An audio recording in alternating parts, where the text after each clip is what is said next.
what a game. What a game. What a football game. And what a player Justin Herbert is. And I think, so if you watched last night's game, and we'll get to the Mets in a second, but if you watch last night's football game, this is what two starting quarterbacks that are at the top of the food chain in the NFL look like. And, Herbert looked like he had, he may have a broken rib. He may have some internal damage going on or something because he got hit around pretty good last night. And then that last couple series, he was playing with whatever was bothering him on his left side. And, he could have ran for a first down on that last drive. Yeah, and he couldn't muster it up. Yeah. But then on, 4th and 3, he throws a seed right down the middle, and it's like right on the money. And then he, of course, throws a touchdown pass to get it to 27-24. And even on the interception return for a touchdown for the Chiefs by Watson, his guy, Gerald Everett, was trying to get off the field after the previous play. They were going hurry up down inside the 2-yard line, and they called a pass play, and it was to Gerald Everett, and he was not, he was out of it. There was something, either he was tired or he had gotten his head hit or something. Yeah, because he was asking off. Right, he was asking off very demonstratively too, but because they ran the hurry up offense and they wanted to catch the Chiefs off guard before they could make their substitutions, and of course the play goes to him. Now, I don't know if he's engaged. I know what he's supposed to do. I know what he's supposed to do. So what was he supposed to do? He's supposed to go out and then come back under. Okay. And he just went out and never came back under. Yeah, and if he runs the route the way the route's supposed to be run and the way they practice it, it's a touchdown. It's a touchdown. And this is a touchdown. 7th-round pick who picked this off and took it to the house, and he was flying. And nobody could catch him. And let me tell you, that 7th-round pick, is urinating down his leg at that moment. I'm sure. Right before the play. Yeah. But Everett obviously did not do the right thing, and you could see both he and Herbert talking on the sideline, and that was probably what it was. I don't think Herbert knew or anybody else knew that he was trying to get himself off the field right before that play. But Justin Herbert had a whale of a football game last night in so many different ways. I mean, so many different throws, 4th down completions. I mean, he has basically got ice in his veins. And you could just see it. You could see everything that everybody believes about that young man was on display last night, if you could find it on Amazon Prime. And by the way, I watched on my laptop. Yep. Not laptop, iPad for most of the day until the Met game was over, and then I flipped it back onto the TV. But it was fine. I was watching both games. Good. And Carlos Carrasco gave you exactly what we needed from our starting pitching staff. Not a guy that hasn't pitched in 10 days. Not a guy that hasn't pitched or is doing a spot start for the Mets. We got one of our starting 5 out on the mound, and he had 11 strikeouts. Now, when you look at Carlos Carrasco here this second half, with the exception of 2 really bad outings, once unfortunately against the Braves and one against the Washington Nationals, he has been really, really good. Yeah, consistently good. And you needed both ends of it. You needed a good performance by him, and you needed hits. And I was way more concerned about the offense than anything else last night, especially against this Pirates lineup that had won 4 in a row coming in. But I was really worried about the bats being contagiously bad. And they broke out last night. And Daniel Vogelback, one of the guys that we've been slamming now for weeks with not getting it done, finally got the big hit. And then Francisco Lindor with the home run, and you felt great about them scoring some runs. But, this has to be the game that breaks them out of it for good now. I don't want to see them come out 1-2 runs again tonight. I want to see them continue to beat up on this bad pitching and take all 4 of these games from the Pirates. You got swept by the Cubs, unacceptable. You got 3 more games against the Pirates here as the Braves take on the Phillies. Win all 3 of those games at home. Right, and there's no spot starter. There's nothing. You have your rotation this part of your rotation is healthy, and the next time we see Scherzer, he'll be back in Milwaukee at the next week.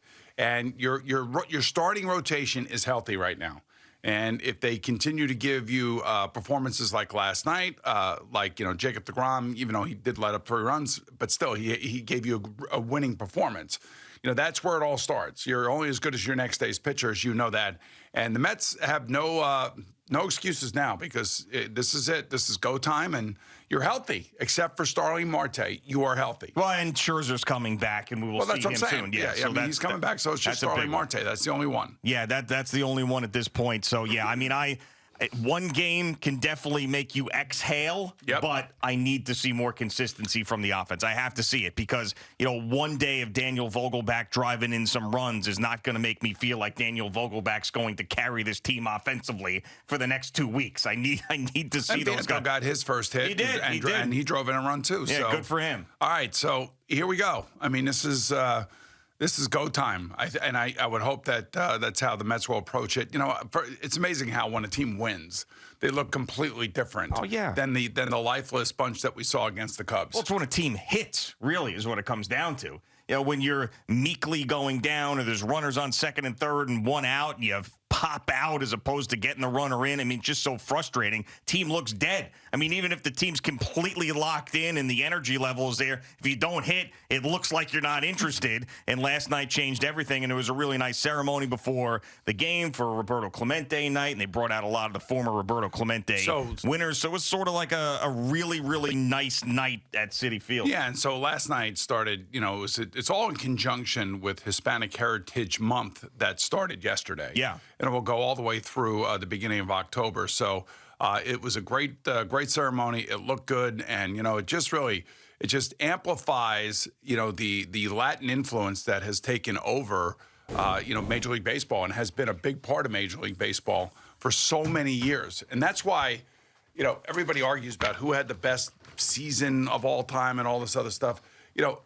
Once you had the influx of players like Roberto Clemente and Hank Aaron and Jackie Robinson and everything, then I think you could say, okay, here's the best season of all time. But prior to that, I know Babe Ruth had a great season. Everybody loves Babe Ruth. I have nothing against Babe Ruth, but you could say whatever you want. He didn't play against players like this. Absolutely not. So I think that last night was a great ceremony, and it was a great. It just felt right. Everything feels good about it, and hopefully the Mets got a charge out of it last night, and they continue it all the way through the weekend, because I want to come here Monday. Oh, yeah. I want to be talking about, how well they played over the weekend, how well their pitchers played, and how well they hit. So, yeah, Monday morning, what is going to be the story? This is why this time of year is so great. We got everybody in action. That's right. We got the Yankees. We got the Mets. We got the Jets. We got the Giants. We got the rest of the NFL. And I mentioned a couple days ago, I do think that because the Giants gave themselves a little breathing room in winning a game that they weren't supposed to win, and they're 1-0, even if they come out and don't play well, I think that the Jets and how bad they were in week 1 and how they play in this week 2 would probably be a bigger story. Now, we have no idea what's going on, but if the Mets were to lose the next 3 against the Pirates, or the Jets were to come out and play really poorly again, that's probably the thing that we're going to talk about most on Monday morning. Well, and by the way, I don't want to see any of that. I want this to be a full-blown sweep, winners weekend. We are on cloud 9 when we come in here. A winner's weekend. A winner's How weekend, about that? baby. A winner's weekend. That's totally positive, and I love that. And I heard Alan and Jerry talking about this as they were going off the air with their warm-up show. They were talking about Wink Martindale and his comments, and I think they're great. I think that's exactly, that's like a page out of Rex Ryan's book. Yeah, and if you missed it, he was talking about the fans, and if you want to be a part of this turnaround, then you got to get here early and scream at the top of your lungs. We and make need this, you, and then we'll take care of the rest. Right, and make this place a place that people don't want to come in and play us and all of that, which is real big-time football guy speak. Yeah, but I love that. But that's a page right out of the playbook of Rex Ryan. Right, very similar guys. That's how he spoke to the Jet fan. Mm-hmm, that is right. I need you to show up and be a part of our team. I need you to be, as they say in Seattle, the 12th man. Yeah, the 12s. Right. So I kind of like that. I think I would, if I were a Giant fan and I were going to the game on Sunday, I would be jacked for that. Listen, they have not started 1-0 since 2016. That is a long time. The Giant fan has been watching terrible football for the last number of years, the worst team in the league, some of the worst football we have ever seen from them. This stretch has been awful. They go into Tennessee. They win the game. There is hope for the franchise. They're coming home. They've got 3 games at home. They're winnable games. The Carolina Panthers are not an intimidating group. You're tailgating before that game. You're putting on your Giants jerseys. You're throwing that 26 Saquon Barkley jersey on, and you are feeling damn good about the team. Now, that could turn on a dime, as we know, but right now, this Friday, Saturday, and then before kickoff, you better be into it. You better be screaming, and you better be taking Wink Martindale's advice. You know, we often sit around here, and we always say, why can't it happen to one of the New York teams? Why can't one of the New York teams just be the surprise or whatever? Yeah. I could make an argument that the Giants had the biggest upset of the weekend. Yeah. If you think about it, because if there are teams that are playing within their division, like Pittsburgh beat Cincinnati, right? Those teams know each other. You know, here's the defending number one seed in the AFC. You're going on the road to them, and you have a new coach. You've jettisoned some players because you have to clean up the salary cap, and you don't know what you're going to get out of Saquon Barkley. And then you go down there, and Saquon Barkley outplays Derrick Henry. Yeah.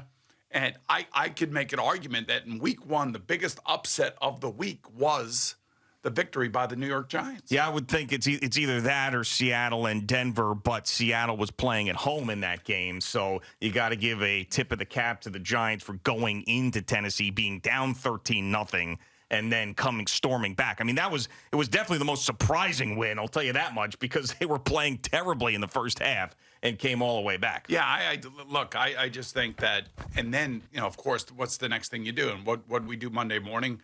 We looked at their upcoming schedule, and then you look at the quarterbacks they're playing, including Baker Mayfield this weekend, and you're saying to yourself, okay, we can hang with these teams as long, and believe me, Wink Martindale's not going to make it easy for Baker Mayfield. He's going to be all over him. He's going to be blitzing. He's going to be all over him. And, maybe they get Kayvon Thibodeau back this week. Yeah, it sounds like it. He was very positive, and it'll be great to see him, the number 5 overall pick, get his first NFL action. Thank you for watching. Please like, comment, and subscribe. And don't forget to hit the red bell so you're notified when we have new content.